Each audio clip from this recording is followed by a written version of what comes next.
The point is that, this is an auto company. It's an electric vehicle company, but it's not the kind of company where you can expect an early mover, which Tesla has clearly been, to establish a sort of, unchallengeable monopoly position. In this video, a distinguished moron explains that Tesla is just a car company and repeats that statement multiple times, trying to manipulate the small, malleable minds of those voluntarily part of the hive mind collective who don't think for themselves because thinking hurts. And I do my best to maintain my composure while I simultaneously bang my head against the fucking wall. Yeah, I'm mad. And if you think today's video is spicy, you should see the stuff I discuss over on Patreon. If you're not a member, you can join with the card in the corner or the link in the pinned comment. You'll instantly unlock over 275 exclusive videos, my Tesla price targets, and optional access to my Tesla valuation model. You can join with the card in the corner or the link in the pinned comment. A recent New York Times op-ed from Paul Krugman has taken aim at Elon Musk over increasingly shifting the perception of the Tesla brand from a plaything of the rich and woke to an emblem of Silicon Valley excess, and Elon Musk's shift to the right. Before we get any further, I just want to draw your attention to this, the all sides media bias chart. What we're looking at here is the political bias of media outlets in the US based on their online content only. On the left, believe it or not, the left, and on the right, the right. The comment that Elon Musk is moving further to the right, load of horseshit. The guy's as centrist as it comes. But one of the tactics of many on the political left, especially on the far left, is anyone that doesn't agree with me is far right, including people in the center. I mean, I see these same brain-dead comments about myself. No, really. This is my political compass. You can see I'm literally right down the fucking center. Constantly in the comments, you right-wing MAGA, Trump's loving fucking... I just wanted to point that out. Further, let's take a look at these. I've said in the past, there's a clear left-leaning bias across the US media. People go, no, what are you talking about, man? What about Fox News? The sole example of a large network that isn't left-leaning. Check this out on the left here, The Atlantic. Many of you will have heard of them. This is the most left-leaning of all US media. BuzzFeed News, Crisis News Network. Never heard of Democracy Now!, Daily Beast, HuffPost, Intercept, MSNBS, The New Yorker, New York Times Opinion. And what we're hearing today is one of these, a New York Crimes opinion piece. The Nation, Slate and Vox. Also left-leaning, but nowhere near as far as the ones we've just seen. ABC News, Associated Press, Bloomberg, CBS, Guardian, Business Insider Trading, NBS, The New York Times News, NPR, Politico, ProPublica, Time, The Washington Post, USA Today, Yahoo News. This is the majority of the large media outlets, okay? If we run down the list of right-leaning media outlets in the US, aside from Fox News and maybe the New York Post Opinion, none of these really register on the radar. We've got Fox News on the right. The furthest left, though, we've got CNN, MSNBS, New York Times, Vox. So we can see a clear political bias throughout US media. In terms of network size and reach, the networks with the largest audience on average lean left. These are the fucking facts. And down the center, Axios, BBC, Forbes, MarketWatch, Newsweek, Reuters, The Hill, and the Wall Street Journal. So we're going to hear from an economist who's writing an opinion piece for the New York Times, among the most left-leaning media outlets in the United States. And again, we just heard the intro from the host there, as Elon Musk moves further to the right. Translation, as Elon Musk remains smack bang down the center, but those on the political left move further to the left, seeing a larger gap between where they're at and where Elon's at. Therefore, Elon's moving further right, just like me. I discussed the impact of Musk on his brands with the Nobel laureate and New York Times columnist. Take a listen. Yeah, and this is not a judgment on the quality of Teslas or on the quality of Elon Musk as a manager. Leave that. I'm not a car guy, and I'm not going to try and give you my own opinions on the cars themselves. But the point is that, this is an auto company. Strike one. It's an electric vehicle company, but it's not the kind of company where you can expect an early mover, which Tesla has clearly been, to establish a sort of, unchallengeable monopoly position. Strike two. Now, in fairness, I probably should have warned you guys and girls, this is a Nobel Prize winning economist currently writing opinion pieces for the New York Times. It has been my experience thus far, following the plight of Tesla and many other companies and technologies, that often the most academically qualified people say the dumbest things. And because they're held up on a pedestal, oh look, Nobel Prize winner, economist, works at this university, blah blah blah, they must be right. And the masses just accept their comments and opinions wholesale as if fact. I don't want to be rude, but I've got to call a spade a spade. That was an absolutely moronic comment. Tesla isn't going to be able to maintain a first mover advantage. What planet is this guy on? They have scale. They're the only EV company making EVs profitably at scale right now, outside of China. They already have a first mover advantage. There are no other companies outside of China that can even make a profit selling EVs. And the EVs they are selling can't hold a candle to Tesla's vehicles. Tesla can maintain this lead because they have scale. They have the best and the most profitable products and the most scale, while other companies struggle to stay in business to avoid going bankrupt trying to reach Tesla's current scale. Tesla's now a money printing machine and continue to expand rapidly. It is asinine to make these kind of comments, honestly. But of course, if you think Tesla's just a car company, which he does, easier to make these incredibly embarrassing mistakes. Not off to a good start. 2 strikes already in the first, 30 seconds? This is Tesla is not going to be Microsoft, even if everything goes the way it should. It's not going to be Apple. This is not a network externalities, as the economics jargon, where basically people use something because everybody else is using it, and it's very hard to break out of it, and so you get decades of extremely high profits. The car industry is not like that, and this is fundamentally the car industry. Strike 3, doubling down on the claims that Tesla's just a car company because this is just the automotive industry. We are seeing the Dunning-Kruger effect in action. I'm sure this guy means well and actually believes what he's saying, but this is the problem. We think, I'm pretty smart. I've got a Nobel Prize. I don't really need to think too hard about this. They're obviously a car company, the end. Thinking hurts. Let's avoid it because I've got a Nobel Prize. Plus, I'm a columnist for the New York Crimes. I'm a genius, everything I say is true, I don't need to think too much, the end. And I mean, this is an increasingly crowded market, the EV space. And on top of that, I mean, a lot of people don't want to spend this kind of money. So we're not sure what that means for Musk at the end of the day. But you brought up Microsoft and Apple. And anytime there's some sort of tech great, there's always going to be those comparisons to a Steve Jobs. But obviously, Steve Jobs had laser focus and a lot of discipline. So when you look at Elon Musk and it's the sort of culture that he's bringing into the company, what do you make of those comparisons? Yeah, no, again, I have no inside information on how much Musk's, other interests are affecting the management of the company, though it's not a good sign. But yes, Jobs had a vision. And also, let me say that at least at a certain point, it mattered that Steve Jobs was perceived as a really cool guy, as somebody who, there was a certain, the guy in the black turtleneck and jeans with the amazing device in his hand, that was something that people wanted to buy into, which helped to establish a position.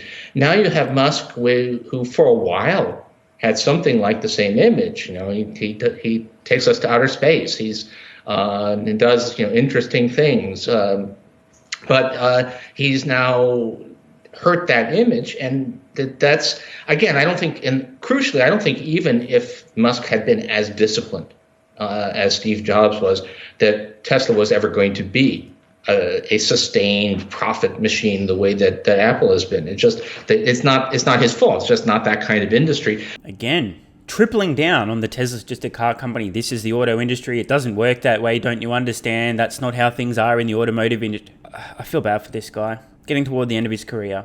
He's probably made a lot of good calls. This will not be among them. But then, I don't know anyone who's done as much to hurt his image of cool in as short a time as Musk has done. So, with Elon Musk's Twitter account gaining over 100,000 new followers every single day, in fact, over the last month, almost 4.5 million new followers, we have to ask the question, in the eyes of who exactly has Elon Musk's image been tarnished? And as we can see on screen now, it is in these eyes that his image has been tarnished. From the readers of these types of publications, who rather than thinking for themselves need to be told, we need to hate this person, like this person, rah, rah, rah, rah, rah. And by the way, the same thing goes the other way. Don't get me wrong, the right-leaning publications do the exact same shit in reverse. But the point that I'm making here, the only people, I believe, whose perception of Elon Musk has been tarnished in the last few months are woke wankers. Elon Musk is MVP of Earth. The guy's dedicated himself to trying to do good for the world over the last 20 plus years. Sacrificed just about everything. His health, his relationships, his mood, everything. He works harder than just about anyone else on the planet. He's got better results than literally anyone else on the planet. He's trying his best to do good in the world every fucking day. If you're somebody who suffers from crippling depression, extremely low self-esteem, etc., and your only way of being loved and accepted by others in your mind is to agree with the current thing, these outlets here on the left have been telling everybody that the current thing is Elon bad, and they agree. I think people have a misperception. The left-leaning minority is in fact the majority. It's anything but. And at the same time, there's a lot of people like, Elon Musk, f*** you, bad person, billionaire bad. At the same time this is happening, you got folks over on the right here who are going, hey, that Elon's a pretty cool f***ing dude. I've seen a lot of commentary, I watch a lot of political stuff, both sides, just to try and see what people are saying. And in the last 6 or so months, I've seen a lot of left-leaning people saying Elon bad, billionaire bad, terrible human. If you disagree with us, you're not supporting the current thing, therefore you hate Elon too, right? Good. On the right, a lot of folks who previously said Elon Musk, f***ing environment, who gives a f***, going, oh, hey, this guy's actually standing up for free speech, speaking his mind, exposing corruption, bias, collusion between government, big tech, big pharma, etc. This guy's all right after all. We're not hearing a lot about that, are we? Now, before I move on, I just wanted to point out one final thing. Notice on the left here, Bloomberg. Came across this the other day. Here's an ad I came across on Twitter 2 days ago. This is from Bloomberg. They're advertising. They're paying money to advertise this article. Let's read on. Luxury brands from Mercedes to Porsche have options that are superior alternatives to the EV Trailblazer, an EV buying guide for people fed up with Tesla's Elon Musk. Remember, billionaire bad. Elon biggest billionaire, therefore Elon biggest bad. And once again, hello, the biases are clear. Think about it for a moment, okay? Per my commentary, lol, Bloomberg is paying Twitter to trash Tesla and Elon Musk. Take a moment to let this all sink in, including why a media outlet is falsely claiming Mercedes and Porsche have better EVs than Tesla and why they need to pay to get clicks on such horse shit. Okay, think about this. Like, seriously, think about this. Bloomberg are running ads on an article that is obviously unbiased. I'm just kidding, it's biased as fuck. Counter to reality. Now, is this because Mercedes and Porsche spent a lot of money advertising through Bloomberg? Oh, that would never happen, would it? Is it because one of the people working for Bloomberg with their clear left-leaning political biases decided that Elon's bad because Elon bad is the current thing, right? And decided to conjure up this article in an attempt to appease the dumbasses who read the publication and decide everything they say is true and therefore Elon's bad. Therefore, yeah, f*** Elon. I'm fed up with Elon too because you told me to be fed up with him because he's bad. What EV should I buy that's better and superior to a Tesla? And it does raise that existential question. What does it actually mean to be a Tesla owner now versus when it first started? You had a lot of, Democrats following along. You had a lot of sort of liberal elite following along. And then as Musk got more political, as he sort of was more right-leaning, became more vocal. More unfounded claims that Elon Musk continues to move further to the right, an attempt to diminish and tarnish the guy's character. I don't know why, but this media bias chart just came back up again, and I noticed Yahoo is on the left-leaning column. On Twitter, that narrative seemed to change. What does it mean now to be a Tesla owner? Well, that's a good question. There was definitely, it's actually surprisingly hard to quantify, but it almost for sure, if you want to think about who bought a Tesla, it would be somebody living in the wealthy suburbs of New York or San Francisco or LA, who was highly educated, high income, but also socially liberal. It's an electric vehicle. You're helping the environment. You're part of the future, that's now saying, well, I'm helping make money for Elon Musk is not going to appeal to that sort of person. There are wealthy people who buy luxury cars who don't have those concerns, but they probably weren't buying Teslas, and they probably aren't going to start buying Teslas now because electric vehicles and saving the planet isn't their thing. And especially now, perhaps when people look at a Tesla, they don't necessarily think that anymore. It is very hard to separate the man from the brand, especially as he has become more vocal. I do want to ask about your comments. You've said that we're living in an era of petulant oligarchs. You've called Musk an insecure billionaire. Does it really matter at the end of the day for his brand? The old insecure billionaire line. The favourite line of those who themselves are extremely insecure, envious and jealous and trying to dehumanise somebody who's put in the work and been more financially, economically and commercially successful than they have. Let me ask you a question. Is somebody who's genuinely insecure going to pursue ideas with a high risk of failure in the public eye, knowing full well that they may fail publicly? Is that a risk that an insecure person is likely to take? Call me crazy, but I don't think so. In fact, I think somebody who's really insecure, instead of actually trying to do and accomplish anything in the world, is going to sit around and call other people insecure. In fact, I think somebody who's genuinely insecure is likely to write for a publication like the New York Times, insulting billionaires, using the term billionaire as an insult. Can somebody please in the comments below give me some examples of insecure behavior from Elon Musk? Because typically people who are insecure care a lot about the opinions of others. They're concerned about being negatively judged by other humans. So they'll self-censor. They'll refuse to share opinions they know might ostracize them or cause people to get butthurt. Because they're so insecure, they care more about the opinions of other people and what they think about them than standing up for what they believe in. I'm sensing some pretty serious projection here. Insecure, not insecure. Well, it's, at the end of the day, meaning 15 years from now, it probably doesn't matter because or put it this way, even if Musk had been everything that his fans imagined him to be, 15 years from now, Tesla was unlikely to dominate. But it's got to hurt now. These are, it's kind of weird. We live in this high-tech age of all this stuff, but the probably personality, celebrity, image has never mattered more for business. I don't think that anybody Anybody who was buying a Chevrolet during the hegemony of General Motors thought much about what kind of a person Alfred Sloan was, and even Henry Ford was a character too. But still, the point is that we live, and now maybe it's because we're a rich country and we're talking about semi-luxury goods. So the image of the figurehead for the company matters quite a lot. And boy, Musk is not doing his business any favors. I mean, and certainly when you look at some of the tweets, some of his reactions to criticism, sometimes, it's great to get that direct reaction from a CEO, because sometimes if a story comes out, he's quick to correct it or add some nuance to it. But then some of the responses have ranged from sort of immature to spiteful as well. When you think of that picture that he paints for a brand like Tesla or some of his other companies, SpaceX, Twitter, and then you have this Twitter distraction, this idea of a distracted CEO, when for some people he can just do no wrong, he's a genius. What lens should we be viewing Elon Musk through? You guys notice what just happened there? Rant time. This is so disgusting.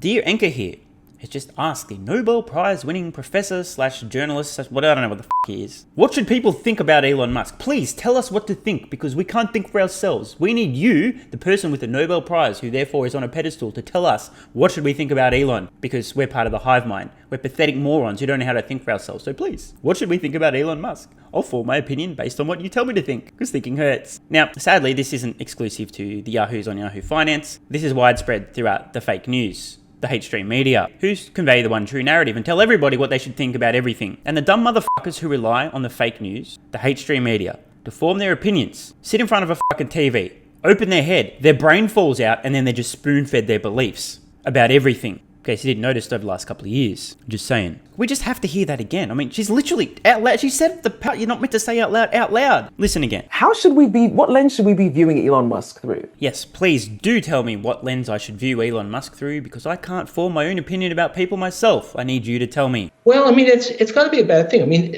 mean, to a certain extent, for him to be highly visible was a good thing for the business. And look, there are two kinds of people who send me hysterical hate mail. And usually it's not strictly political. There's crypto types and there's Tesla fans, Elon Musk fans.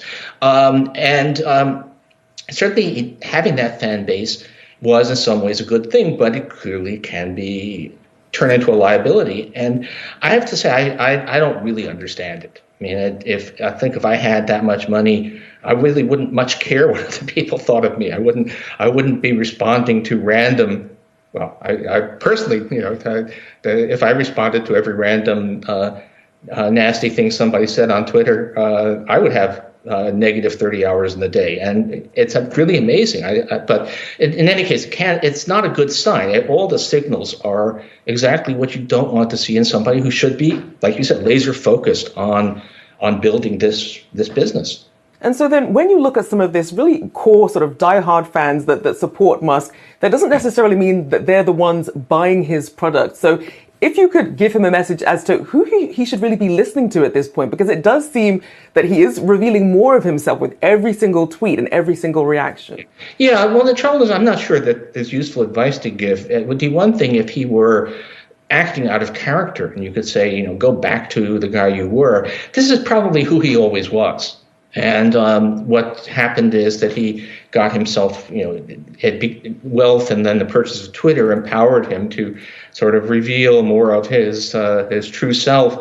And it's very hard to go back on that. I mean, I suppose it would, if he were to actually go quiet about QAnon-ish stuff. Here we go again. Another trick of many on the political left here. Anyone who disagrees with me about anything is a conspiracy theorist. They're QAnon, they're racist, misogynist, sexist, homophobe, transphobe. They hate everyone and everything. And they're an insecure billionaire, because that's how it works. You ever hear any of these terms thrown around? Conspiracy theorist, right-wing, MAGA, QAnon, referring to Elon Musk? Or just about anybody. You're usually hearing from somebody who isn't having a serious or intellectual discussion. They're just trying to throw around buzzwords to the hive mind who are too fucking dumb to think for themselves. Oh, QAnon, Elon's QAnon, I heard it on Yahoo. I mean, seriously, this is fucking absurd. Elon Musk buys Twitter, begins to publish the Twitter files, exposing collusion between big tech, Big Pharma, and the US government, including the FBI, getting involved in censoring the opinions of American citizens, the shadow banning behind the scenes. Elon Musk exposes facts, things that actually happened, and he's suddenly a crazy far-right leaning conspiracy theorist. Again, this is how you know you're not hearing from somebody who's willing to have an intellectually honest discussion. They've got their heads so far up their own politically biased arse that they're not willing to have an intellectual conversation or be intellectually honest. Instead, slander, buzzwords, QAnon, conspiracy theorists, tinfoil hat, right-leaning, MAGA. Who could possibly have seen these comments coming from a Nobel Prize-winning economist who's currently writing opinion pieces for the New York Times, one of the most left-leaning publications in the United States? What a surprise. For a year, people might forget about it, but this is, it is amazing. I mean, I've never, and he isn't the first super rich head of a highly innovative company to kind of go off the deep end. Henry Ford promoted the Protocols of the Elders of Zion. He was a crazy conspiracy-minded anti-Semite, but they were different times, and it probably didn't matter as much, and now it does matter. Way to low-key suggest that Elon Musk's current opinions are not that far off those of Henry Ford spouting his anti-Semitic drivel. Again, evidence that we're hearing from somebody who's not willing to have an intellectually honest discussion, but is out here with one purpose and one purpose only: to dehumanize and slander Elon Musk as some crazy right-wing conspiracy theorist, because the audience of Yahoo Finance themselves, and the New York Times, where this guy's writing opinion pieces, all lean politically left. Therefore, if you're not one of us, you're a Nazi. Haven't you heard? That's how it works. Well, that was Nobel laureate, New York Times columnist, and distinguished professor of economics at City University of New York, Paul Krugman there. Obviously, some very interesting comments from Krugman there, Brad. He did raise a good point about this sort of cult of personality, because how many of us think of, when we buy a jacket or something, about how the CEO's tweets or their feelings about things affect our ability to buy it? But Musk is he's a very different CEO, and people have a very visceral reaction to him. And here's the thing, for a lot of time, especially given what he's kind of brought into the broader fold in the industry and automotive landscape, is this idea of how an electric vehicle can be sexy. I mean, just look at all of the different names that he tosses on his vehicle. It's the S, it's the 3, and you turn the 3 backwards, what do you got an E? He's got the X and the Y. And so all of that, he's tried to make it more sexy to have an electric vehicle. He started at the very kind of luxurious end of the market there. And then for how different he's been as a CEO, I think investors very much gravitated towards the stock in some cases because they saw the value attribution to having Elon Musk as a CEO. You had a CEO and a chief marketing officer all packaged up into one. And so with how he had been valued for many years and how he continues to be a major factor within Tesla, that is going to be a lingering question mark when you do have some of the succession planning that is necessary to take place for a company as large as Tesla as well. And so that perhaps something that investors will be paying close attention to in the future. But for as of right now, no clear indication of who that next person would be. So to recap today's video, we have a left-leaning media outlet, Yahoo, interviewing a distinguished Nobel laureate, professor, economist, blah, blah, blah, as in pedestal, this guy's super smart, look at the credentials, therefore everything he says you can believe. That was the setup. Said professor writes opinion pieces for an even further left-leaning publication in the US, employs just about every tactic of many on the left, insinuated Elon Musk is QAnon, a Nazi. We heard previously this guy's described Elon Musk as an insecure billionaire. And we have the anchor on Yahoo Finance multiple times asking this professor what people should think. It makes me want to claw my fucking eyeballs out that the media exists and that the hive mind is real. There are so many dumb motherfuckers out there who just plug into the hive mind. Oh, what do we need to believe about things? Okay. Oh yes, okay, I believe all those things too, because you told me and I believe you. I just can't. Please, ladies and gentlemen, wake the fuck up. Stop watching the fake news. Think for your fucking self. And if you don't have enough information, don't form an opinion. Of course, the cherry on top of this idiocy and this clear bias was the repeated claims of quadrupling down on the idea that Tesla's just a car company and that they will not be able to maintain a first mover advantage. Did Professor Poindexter say a single thing that made sense at all? Did I miss it? It's possible. I probably got too triggered by some of the dumb shit he said, so maybe he made a valid point in there, but I didn't hear any. I think the moral of the story here is that the fake news is going to fake news. What a surprise. Don't forget to head over to Patreon to unlock over 275 exclusive videos, plus my Tesla price targets and optional access to my Tesla valuation model. If you're not a member, you really are missing out. I mean, I'm not going to lie, I'd join myself if I could. So, see you over on Patreon. Love ya.